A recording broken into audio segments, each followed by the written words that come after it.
Assalamualaikum warahmatullahi wabarakatuh. Selamat datang di channel kami.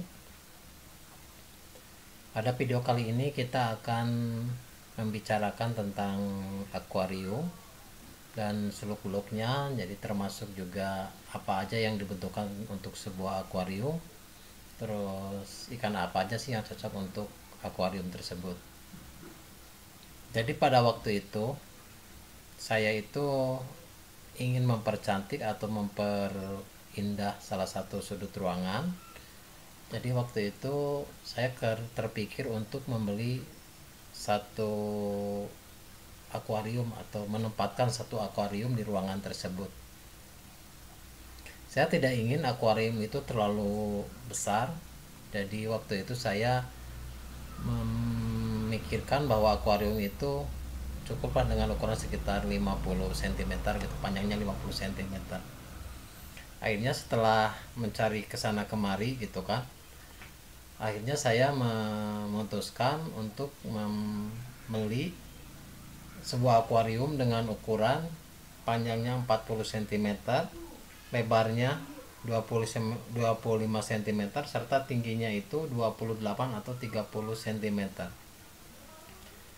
Saya rasa dengan ukuran seperti itu, terus untuk ukuran ruangan yang saya miliki, ukuran tersebut cukuplah. Jadi tidak menghabiskan tempat di sudut ruangan saya tersebut.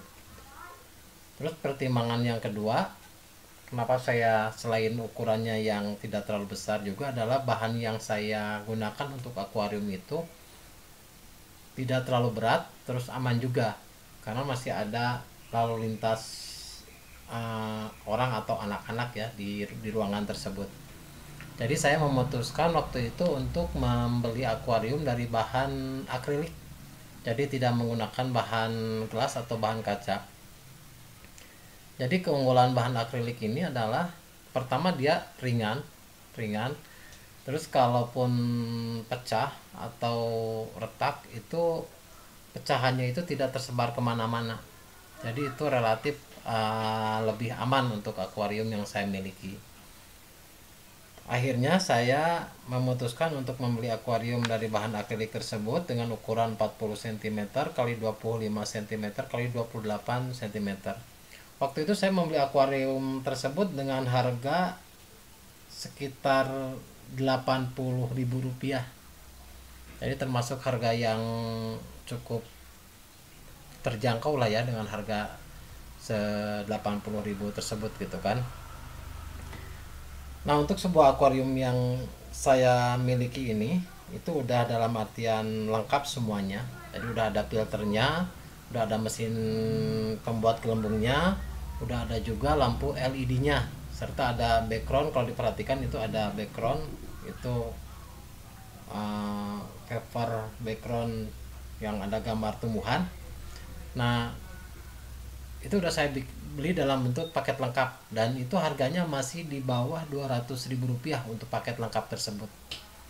Itu kalau dihitung secara teliti itu hanya menghabiskan dana sekitar Rp184.000.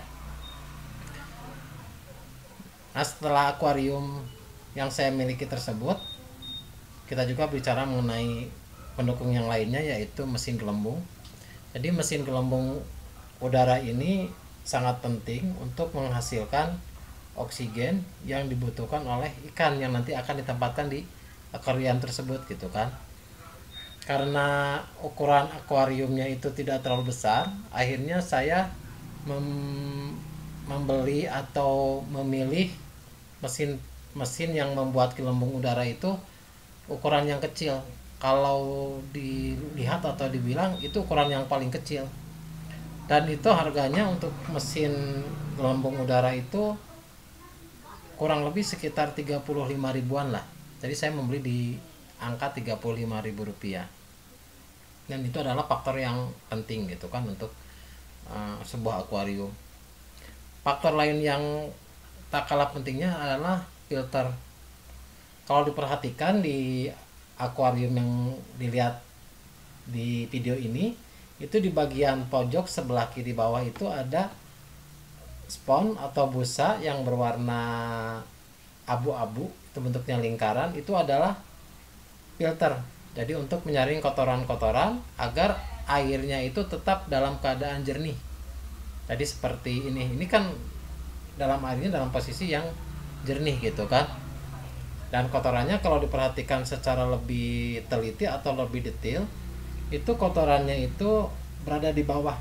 Jadi tidak mengamang ke atas gitu kan. Itu karena disebabkan oleh adanya filter tersebut gitu kan. Dan harga filternya itu tidak terlalu mahal. Jadi filter ini harganya Rp25.000.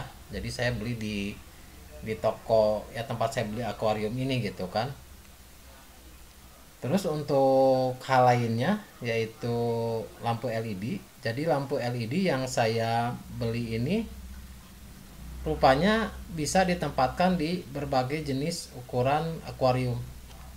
Jadi lampu LED-nya bisa diatur dari panjang lampu LED-nya. Jadi ternyata bisa ditempatkan untuk akuarium dengan ukuran 40 cm. Bisa juga lampu LED yang saya gunakan ini di atas 40 cm ukurannya ataupun di bawah 40 cm itu masih bisa digunakan. Jadi nanti itu fleksibel, bisa digunakan di berbagai ukuran. Nanti kita bahas mengenai masalah LED-nya di video yang lain. Terus harganya juga ini tidak terlalu mahal. Jadi lampu LED yang saya beli itu harganya sekitar Rp40.000. Jadi masih terjangkau lah ya. Terus satu lagi hal yang penting itu untuk menambah keindahan itu background belakang ya, background papernya itu saya kan itu belinya harus per meter ya. Jadi saya membelinya itu 1 meter, nanti saya potong-potong gitu kan, jadi disesuaikan dengan ukuran akuarium yang saya miliki. Nah untuk backgroundnya itu harganya adalah 4.000 per meter, jadi termasuk murah ya. Itu bahannya dari bahan plastik, jadi saya potong ukuran sesuai ukuran akuarium saya, kemudian saya tempel di bagian belakangnya. Nah untuk ikannya, jadi ikan bisa disesuaikan. Jadi untuk ukuran akuarium dengan ukuran 40 kali 25 cm ini usahakan ikannya jangan terlalu besar. Waktu itu saya melihat jadi ada ikannya ikan yang seperti ini namanya ikan plantis ya. Waktu itu saya tanya itu ikan apa namanya, ternyata itu ikan plantis gitu kan. Dan ternyata ikan jenis ini selain warnanya yang cerah, terus juga itu harganya juga relatif murah. Jadi saya beli ikan plantis ini satunya Rp2.000-an. Jadi saya beli sebanyak 5 ekor, itu harganya hanya Rp10.000. Jadi kalau di total semuanya gitu kan, ya itu masih di bawah Rp200.000. Jadi dengan hanya mengeluarkan biaya Rp200.000 atau di bawah Rp200, kita dapat menikmati keindahan akuarium gitu kan. Terus untuk pembersihannya ini relatif tidak terlalu sulit gitu kan, karena ikannya juga tidak terlalu banyak gitu kan. Jadi pembersihan bisa seminggu sekali lah ya, seminggu sekali gitu kan. Nah itulah gambaran tentang akuarium yang saya miliki, dan mudah-mudahan ini bisa menjadi juga inspirasi ya bagi para penonton, atau bahwa sebenarnya dengan biaya yang relatif murah kita bisa membuat sesuatu itu menjadi lebih indah. Terima kasih telah menonton video kami. Assalamualaikum warahmatullahi wabarakatuh.